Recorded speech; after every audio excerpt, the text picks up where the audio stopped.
నమస్తే రమగారు. నమస్తే జయ. రమగారు, శ్రావణ మాసంలో 4 సోమవారాలు, 4 శనివారాలు చాలా ప్రత్యేకంగా మనం పూజా విధానం పాటిస్తూ ఉంటాం కదా! ఏం చేయాలి? ఎలాంటి విధానాలు పాటించాలి రమగారు? దేశమంతా అంటే తెలుగు వాళ్ళంతా చేస్తారో చేయరో తెలియజేయ. శ్రావణ శనివారాలు విశేషమని కొందరిళ్లలో చేసుకుంటారు. శ్రావణ సోమవారాలు విశేషమని ఇంకొందరు చేసుకుంటారు.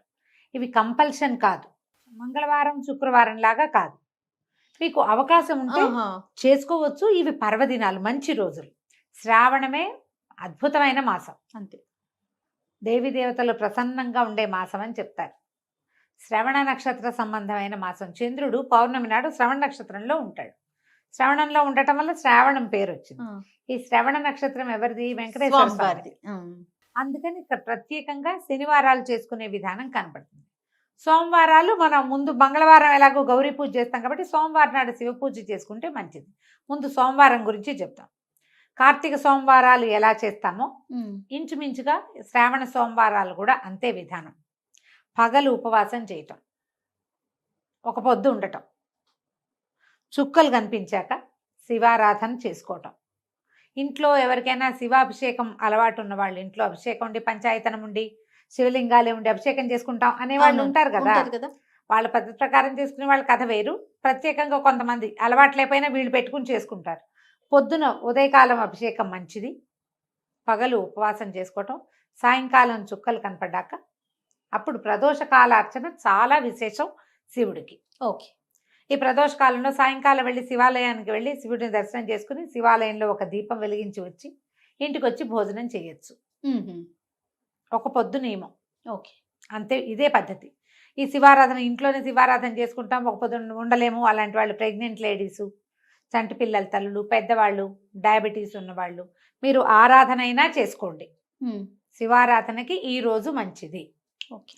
అభిషేకం చేయించుకోవటం, దేవాలయానికి వెళ్ళి అభిషేకం చేయించుకురావటం, ఒక దేవాలయ దర్శనం చేయటం, ఇంట్లో అభిషేకం అవకాశం ఉంటే చేసుకోవటం, అంత మాత్రం చేసినా చాలు. ఓకే. మీరు బాగా సాంగంగా చేయదలుచుకుంటే నేను చెప్పినట్టుగా పగలు ఉపవాసము, సాయంకాలం భోజనము చేసుకోవచ్చు. ప్రదోషకాల శివార్చన చాలా విశేషమైంది. ఏ శివాలయానికైనా వెళ్ళి అర్చనకు డబ్బులు కట్టి అర్చన చేయించుకోండి. లింగాభిషేకం చేస్తే, అభిషేకం లేదు సాయంకాలం అర్చనే చేస్తారు, దర్శనం చేసి రండి, అదైనా మంచిదే. మీకు అవకాశం ఉన్న వాళ్ళు ఇలా చేసుకోవచ్చు. అక్కడి నుంచి శ్రావణ శనివారం. ఈ శనివారం విశేషం ఏంటంటే శుక్రవారం అమ్మవారిని అర్చిస్తాం, శనివారం అయ్యవారిని అర్చిస్తాం. శ్రావణ శనివారాలు మా వైపు అంతా కూడా చలిమిడి దీపారాధన చేస్తారు. ఈ చలిమిడి అంటే పిండి దీపారాధన అంటారు కదా. పిండి అనేది బియ్య పిండితోటో గోధుమ పిండితోటో చేసి చక్కగా దానికి అలంకారం చేసి పువ్వులేసి బొళ్ళని బొట్లు పెట్టి దేవుడికి దీపం పెట్టిన తర్వాత ఆ దీపం ప్రమిదని మీరు ఏం చేస్తారు అనేది ప్రశ్న. మనం ఇంత పసుపులు బొట్లు పెట్టి పువ్వులు పెట్టి అలంకరించింది పుచ్చుకోం కదా, దాన్ని నిర్మాల్యంలోకి పడేస్తారు. నేను ఒక ప్రత్యేక విధానం చెప్తా. నిర్మాల్యంగా పంపించద్దు చలిమిడిని. నిర్మాల్యం కాదు, దేవతారాధనకి దీపారాధనగాను నైవేద్యంగాను ఉపయోగపడే వస్తువుతోటి చేస్తాం మనం ఇది. అదేంటి చేయటం? బెల్లం, బియ్యపిండిలో కుదిరితే కాసిన పాలు చుక్కపోసి అంత నెయ్యి వేసి మీరు దంచితే చక్కగా చలిమిడి తయారవుతుంది. ఇవి మనం పాకం చలిమిడి చేయక్కర్లా, పచ్చి చలిమిడే చేసుకోవాలి. అది గట్టిగా చేసుకోవాలి. పచ్చి చలిమిడి చేసుకుని దాన్ని ఒకవేళ మీరు 5 దీపాలు పెట్టదలుచుకుంటే 5 ప్రమిదలు చేసుకోండి. 5 ప్రమిదలు చేయండి. కాదు ఒకటే ప్రమిద చేస్తానంటే మొత్తం చలిమిడిని ఒక్క ప్రమిదగానే చేసుకోండి. అందులో ఆవు నెయ్యి పోసి చక్కగా శుభ్రంగా చేయండి. ఎలా పడితే అలాగా, ఏ పళ్ళెంలో పడితే ఆ పళ్ళెంలో పెట్టకండి. మీరు దేవతార్చనకి ఉపయోగించే పాత్రలోనే చేసుకోండి. అప్పుడు ఏం చేస్తాము? ఈ ఒక పళ్ళెంలో ఒకటే అయితే ఒక పళ్ళెంలో పెట్టుకోవటం. 5 అనుకోండి, కాస్త పెద్ద పళ్ళెంలో 5ని పేర్చండి. 5 నియమం కాదు, మేమైతే ఒకటే చేస్తాం. ఓకే, మీ ఇష్టం. అది మీకు అలంకారంగా చేసి దేవుడికి చూపించటం కాదు ఇది. ఈ బియ్యపిండి ఏమిటి? బియ్యము ఆహారం మనకి, అవునా?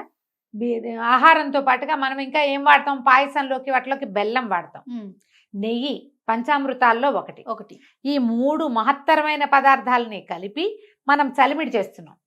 దాన్ని బయటికి పంపకూడదు, లోపలికి పంపించాలి. తప్పకుండా అది ప్రసాదంగా స్వీకరించాలి. ఇది నియమం. మనం దీపారాధన చేసేసి దీపం కొండెక్కాక పువ్వులతో పాటు దాన్ని కూడా తప్పు తప్పు. చేయకూడదు ఆ పని. ఓకే. అందుకని పువ్వులు గివ్వులు పెట్టబోకండి. బొట్టులు అలాంటివి కూడా పువ్వులు బొట్లు అలంకరణలు మీరు ఒట్టి బియ్య పిండితో చేసుకుంటాం. అందులో మేము బెల్లం వేయం, నెయ్యి వేయం, ఊరికే పిండి దీపారాధన అలంకారం చేసి చూపిస్తామంటే మీ ఇష్టం. ఉమ్. కానీ అది పద్ధతి అయితే కాదు. అది మీరైతే కాదు. ఒక దీపం పెడతారా ఒక రమ్మగారు? దీపం పెడతాం, 5 దీపాలు కూడా పెట్టుకుంటారు. మా ఇళ్ళలో కొంతమంది పెడతారు అట్లా. ఉహు. మొత్తం ఇంత చలిమిడి చేస్తే అంత చలిమిడి ఏకంగా ఒకటే ప్రమిద. దాంట్లో ఆవు నెయ్యి పోసి ఒక ఒత్తిని వెలిగించండి. ఒత్తిని చక్కగా తడిపి బాగా నలిపి ఏక ఒత్తి వేస్తే సరిపోతుంది. 2 జ్యోతులు అలా ఏం వేయక్కర్లేదు, ఒకటే వేయచ్చు. మీ ఇంట్లో ఒకవేళ 2 జ్యోతులు ఉండాలని పెద్దవాళ్ళు నియమం కనుక పెడితే 2 జ్యోతులు వేయండి, మీ ఇష్టం, మీ ఇంట్లో అలవాటుని బట్టి. ఒకటి వేస్తే సరిపోతుంది. అఖండం లాంటిది అనమాట ఇది. ఉహు. పెట్టి వెలిగిస్తాం. వెంకటేశ్వర సుప్రభాతం దగ్గర మొదలుపెట్టి సుప్రభాతము, ప్రపత్తి, స్తోత్రము 3 చదువుకోండి. ఈ దీపం మీద మనం ఇంకా పళ్ళు పాయసం ఏమైనా చేస్తే అవి 4 పెట్టి దీపం వెలిగే దాని మీద పడకుండా కొంచెం యువతలుగా నీళ్లు చల్లి దీపాన్ని కూడా నివేదనగా సమర్పించండి. విడిగా ముందు ఒక దీపారాధన చేసుకుంటాం మనం. అవును. ఒక దీపం పెట్టుకున్నాక ఈ క్రియ చేస్తాం. దీపంతో సహా నివేదన చేసి స్వామివారికి చూపించి దీపం కొండెక్కిన తర్వాత అప్పుడు ఆ దీపం పెట్టిన చలిమిడిని నైవేద్యంగా మనం స్వీకరించాలి. ప్రసాదంగా స్వీకరించాలి. ఒత్తి బాగా కాలుతుంది. ఆ కాలిన మాడిన చోట కొంచెమే మాడుతుంది, ఎక్కువ మాడదు, కొద్దిగా మాడుతుంది. మీరు ఒత్తి జాగ్రత్తగా పెట్టాలి. చక్కగా ఒత్తి తీసేసేయండి. అసలు శ్రావణ మంగళవారం నోళ్ళైతే ఒత్తి కూడా మింగేయాలని చెప్తారు, ఒత్తి పారేయకూడదని. ఆహా. అందుకని సన్నటి చక్కగా మంచి పత్తితోటి చేస్తారు వాటికి. శ్రావణ మంగళవారం ఒత్తులు పారేయకూడదు. ఓ. దీన్ని ఏం చేస్తారు, తులసమ్మలో పెట్టేయండి. మిగిలిన చలిమిడిని అందరికీ ప్రసాదంగా ఇచ్చేసేయండి దీపం పెట్టిన దాన్ని. శ్రావణ శనివారాలు వెంకటేశ్వర స్వామి తర్వాత ఇది నైవేద్యం అయిన తర్వాత మంగళాశాసనం చదువుకుంటాం కదా. అవును. మంగళహారతి ఇచ్చి మంగళాశాసనం మొత్తం చదువుకుని దండం పెట్టుకోండి. శ్రావణ సోమవారాలు, శ్రావణ శనివారాలు కూడా కామ్యాలు అంటే కోరిన కోరికలు తీర్చే రోజులు ఇవి. ఉహు. ధర్మబద్ధమైన ఏ కోరిక మీరు కోరినా ఆ కోరిక తప్పకుండా నెరవేరుతుంది. ఓకే. మన అవకాశాన్ని బట్టి, అవసరాన్ని బట్టి, అలవాటుని బట్టి చేసుకోండి. ఒకవేళ ఇందులో మీరు భయపడడానికి కాంప్లికేటెడ్గా ఏదైనా చేసుకోవడానికి ఏమీ లేదు. కాంప్లికేటెడ్గా చేసుకోవద్దు దీన్ని. ఓకే. ఉపవాసం ఉంటారా రమ్మగారు? ఇప్పుడు అదే సోమవారం ఏమో పగలు ఉపవాసం, రాత్రి భోజనం చేస్తామా. ఈ వెంకటేశ్వర స్వామికి చేసేది పగలు చక్కగా షడ్రసోపేతంగా భోజనం చేసి రాత్రిపూట ఒక పొద్దు ఉండండి. రాత్రిళ్ళు టిఫిన్ చేసుకోండి, అన్నం తినకండి. సాధారణంగా శనివారాలు మనం అట్లానే అలాగే చేస్తాం చేస్తాం. కాబట్టి అదే విధానం. శివుడికి చుక్కలు చూశాక తినాలి, విష్ణువుకి చుక్కలు చూశాక తినకూడదు. ఇంతే లెక్క. ఇలా చేసుకోవచ్చు. ఇప్పుడు ఇది ఖచ్చితంగా చేసి తీరవలసింది కాదు. ఒకవేళ చేసినా ఎలాగో ఏమిటోగా చేసేయాలనుకోవద్దు. ఎంత సింపుల్గా వీలైతే అంత సింపుల్గా సోమవారం నాడు శివ సంబంధమైన స్తోత్రాలు చదువుకోండి, శనివారం నాడు విష్ణు సంబంధమైన స్తోత్రాలు, విష్ణు సహస్రనామ పారాయణ అలాంటివి చేసుకోండి. ఉపవాసం ఉండగలిగితే ఉండండి, లేకపోతే లేదు. అభిషేకం చేయగలిగితే చేయండి, లేకపోతే లేదు. దీపం పెట్టగలిగితే పెట్టండి, లేకపోతే లేదు. ఈరోజు శివ సంబంధమైంది, ఈరోజు విష్ణు సంబంధమైంది అని మతి కలిగి ఉండి నమస్కారం చేసుకోండి. అదైనా మంచి ఫలితాన్నే ఇస్తుంది. మనకేం కావాలి చేయాలి లైఫ్కి? అంతే కదా రమ్మగారు. ఏదైనా మన జీవితానికి ఒక స్థిమితం కావాలి ఎవ్వరికైనా. అది ఇంత డబ్బులు వచ్చేవాడికి స్థిమితమే కావాలి, ఎంత వచ్చేవాడికైనా స్థిమితమే కావాలి, ప్రశాంతత అది లభిస్తుంది. అంతే కదా రమ్మగారు. అంతే, అది లభిస్తుంది. మామూలుగా ఈ రోజున వాయనం ఇవ్వచ్చు, ఎవరికైనా ఏదైనా తాంబూలం ఇవ్వచ్చు. ఏమి ఇచ్చుకోదలుచుకుంటే అది ఇచ్చుకోవచ్చు, మీ ఇష్టం. ఈ శ్రావణ శనివారాల్లో ఒక శనివారం శని త్రయోదశి కూడా వస్తుంది. శని త్రయోదశి మీకు విధి విధానాలు ఏమైనా ఉంటే శని త్రయోదశి నాడు చేసేవి దేవాలయానికి వెళ్ళొచ్చు.